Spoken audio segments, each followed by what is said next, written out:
شروع کرتا ہوں اللہ پاک کے بابرکت نام سے جو نہایت مہربان اور رحم والا ہے۔ سٹوری پسند آئے تو لائک اور سبسکرائب کریں۔ چلو چلتے ہیں اپنی سٹوری کی طرف۔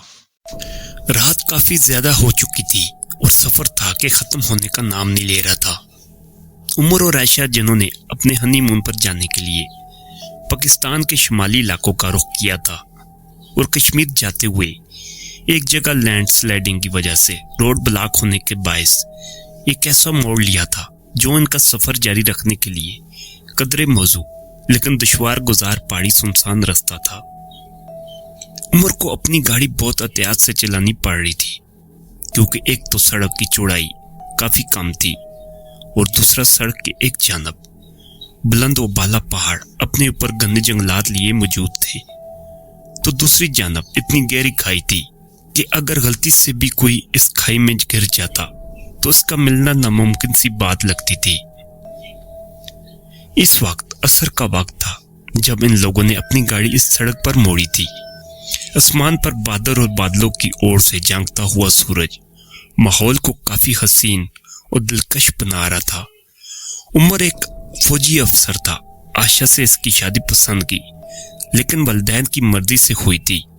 عمر اور عائشہ کی شادی بہت دھوم دھام سے کی گئی تھی اور ولیمے کے اگلے دن ہی یہ دونوں کشمیر کے لیے روانہ ہو گئے تھے۔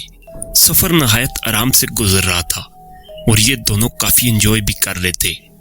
جہاں دل چاہتا گاڑی روک کر فوٹوگرافی کرتے اور اسی وجہ سے انہوں نے اپنی گاڑی سے سفر کرنے کا فیصلہ لیا تھا۔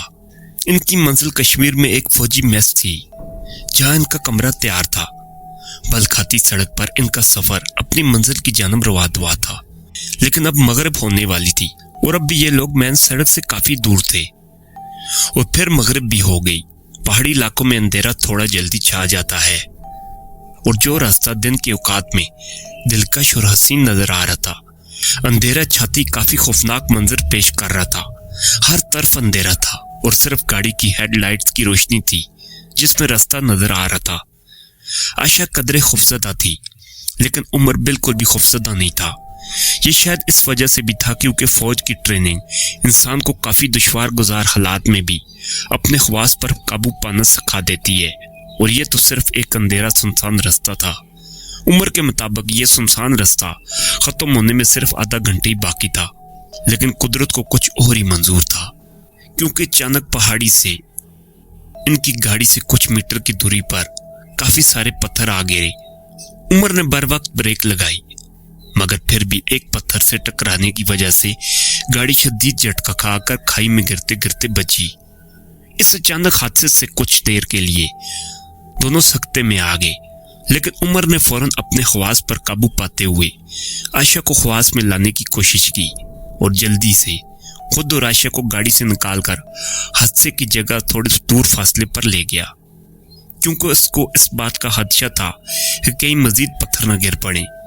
عائشہ جو اب تک اس اچانک ہونے والے حادثے سے ایک سکتے کی سی کیفیت کا شکار تھی، اب اپنے خواص میں واپس آ چکی تھی اور اب اس سے اندازہ ہو گیا ان دونوں کے ساتھ کیا ہوا۔ وہ تو پھوٹ پھوٹ کر رونا شروع ہو گئی۔ عمر نے بڑی مشکل سے عائشہ کو سنبھالا اور اچھی طرح تسلی کرنے کے بعد کہ کہیں اس کی بیوی کو کوئی چوٹ تو نہیں لگی، سڑک کے کنارے موجود ایک بڑے سے پتھر پر عائشہ کو بٹھا کر گاڑی کا جائزہ لینے کا فیصلہ کیا کیونکہ اگر تو گاڑی چلنے کے قابل ہوتی تو وہ گاڑی کو کسی طرح موڑ کر واپسی کا راستہ اختیار کرتا۔ مگر عمر کو پہلا جھٹکا اس بات کا لگا کہ گاڑی اب نامکمل استعمال ہو چکی تھی کیونکہ پتھر سے ٹکرانے کے باعث گاڑی کا ریڈیٹر لیک ہو چکا تھا اور ایسی کنڈیشن میں گاڑی کچھ میٹر بھی چلانا ممکن نہ تھا۔ عمر نے اپنا موبائل فون نکالا تاکہ مدد کے لیے اپنے یونٹ فون کر سکے لیکن اس کو شدید مایوسی کا سامنا کرنا پڑا کیونکہ جس علاقے میں وہ لوگ اس وقت موجود تھے وہاں موبائل سروس موجود نہیں تھی۔ یہ پہلا موقع تھا کہ عمر کو کچھ بے چینی اور فکر مندی ہوئی، وہ اس لیے کیونکہ رات کے اس پیر جنگل بیابان میں کیا ہوگا۔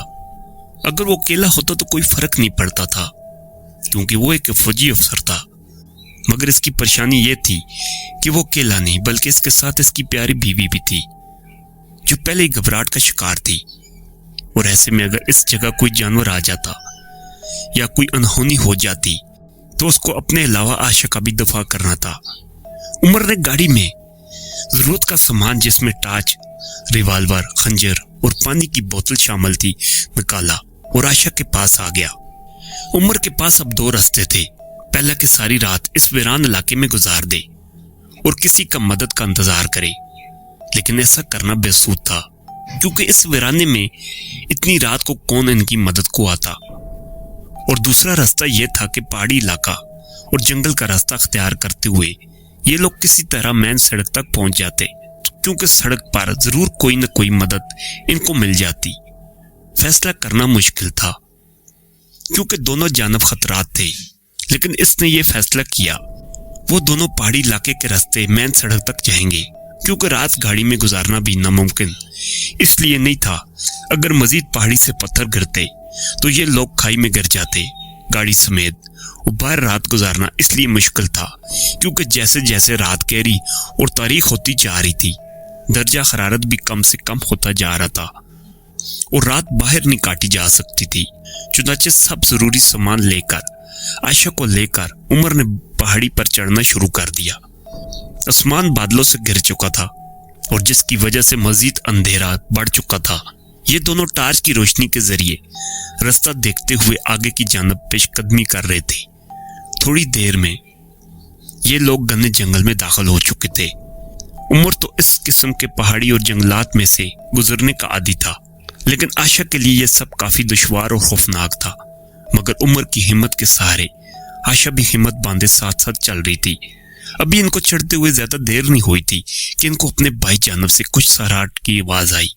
عائشہ کافی خوفزدہ ہو چکی تھی اور عمر نے بھی اپنے آپ کو ہر طرح کے خطرے سے جوجھنے کے لیے تیار کر لیا تھا، کیونکہ کچھ بھی ہو سکتا تھا، کوئی جنگلی جانور یا پھر کوئی لٹیرا۔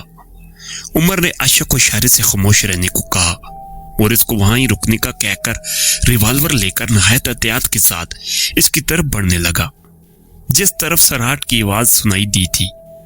ہر بڑھتے قدم کے ساتھ اس کی دل کی دھڑکن تیز ہوتی جا رہی تھی، لیکن اس کو صرف ایک چیز کا خیال تھا کہ چاہے کچھ بھی ہو جائے اسے عائشہ کی حفاظت ہر حال میں کرنی ہے، پھر چاہے اس کے لیے اس کو اپنی جان کی بازی لگانا پڑی تو وہ لگا لے گا۔ ابھی وہ کچھ قدم دور تھا کہ اس کو عائشہ کی چیخ کی آواز سنائی دی۔ عمر نے بجلی کی پھرتی سے عائشہ کی طرف دیکھا تو اسے یہ دیکھ کر ایک جھٹکا لگا کہ عائشہ سے کچھ فاصلے پر درختوں کے پیچھے سے دو آنکھیں جو اندھیرے میں چمک رہی تھی عائشہ کو دیکھ کر گور رہی تھی۔ ابھی عمر یہ سمجھنے کی کوشش ہی کر رہا تھا کہ یہ آخر کون ہے کہ اچانک وہ آنکھیں وہاں سے غائب ہو گئیں اور ایک غراٹ کے ساتھ کسی جانور نے عمر کے اوپر چھلانگ لگا دی۔ اس اچانک حملے سے عمر بکلا گیا اور وہ اپنا توازن برقرار نہ رکھ پایا اور اس کی ہاتھ سے ریوالور بھی نکل کر گر گیا، مگر اس کو تھوڑی دیر ہی اندازہ ہو گیا کہ ان پر حملہ کرنے والا کوئی اور نہیں بلکہ ایک چیتا تھا جس نے کافی مکاری کے ساتھ عمر کا دھیان پلٹایا تھا اور پھر اس پر حملہ آور ہو گیا۔ اس وقت جنگل میں چیتے کی دہاڑ اور عائشہ کی چلانے کی آواز گونج رہی تھی۔ عمر نے اپنے حواس پر قابو لاتے ہوئے پوری قوت سے چیتے کی پیٹ میں اپنا گھٹنا مارا، جس سے چیتا اچھل کر درد کی شدت سے کراتا ہوا ایک طرف کو گرا۔ اسی اسنا میں بجلی کی پھرتی سے عمر نے اپنا خنجر باہر نکالا اور چیتے کے اگلے حملے کے لیے تیار ہو گیا۔ اب تک چیتا بھی عمر پر دوسرا وار کرنے کے لیے تیار ہو چکا تھا اور پھر چیتے نے ایک جست لگائی، مگر اب کی بار عمر تیار تھا اور اس نے پھرتی سے چیتے کے راستے سے ہٹتے ہوئے پوری قوت سے چیتے پر اپنے خنجر سے وار کیا۔ اس کا خنجر چیتے کو لگا تو لیکن اس سے چیتا زخمی ہوا اور جنگل ایک زوردار آواز سے گونج اٹھا جو کہ چیتے کی داڑھ تھی۔ چیتا زخمی ہو چکا تھا لیکن اس نے پلٹ کر عمر پر دوبارہ حملہ کر دیا اور یہ اتنی شدت کا حملہ تھا کہ اب کی بار عمر اپنے آپ کو سنبھال نہ پایا اور وہ زمین پر گر گیا۔ خنجر عمر کے ہاتھ سے چھوٹ چکا تھا اور اب باقاعدہ جنگ چھڑ چکی تھی۔ چیتے کی پوری کوشش تھی کہ وہ کسی طرح عمر کی شہرگ پر اپنے نوکیلے دانت کاٹ دے اور عمر اپنی طاقت کا استعمال کرتے ہوئے اپنے آپ کو بچا بھی رہا تھا اور کوشش بھی کر رہا تھا کہ کسی طرح چیتے کی گرفت سے آزاد ہو کر قریب میں پڑا پتھر اپنے دفاع کے لیے استعمال کر سکے۔ چونکہ اندھیرا کافی زیادہ تھا، اس لیے خنجر اور ریوالور تو نہ جانے کہاں گر چکے تھے۔ چیتے کے پنجوں کی وجہ سے عمر کو کافی زخم آ چکے تھے۔ آسمان پر زور کی بجلی چمکی اور بادل گرجے۔ یہ گرج چمک اللہ تعالیٰ کی طرف سے ایک مدد بن کر آئی، کیونکہ اس سے ایک لمحے کو چیتے کا دھیان بھٹکا، اور یوں کہہ لے کہ اللہ کے حکم سے بھٹکا دیا گیا۔ اور یہی وہ لمحہ تھا کہ عمر کو اللہ نے فتح دلائی، اور عمر کا ہاتھ پاس پڑے پتھر پر پہنچ گیا، اور پوری قوت سے اس پتھر کو عمر نے چیتے کے منہ پر دے مارا۔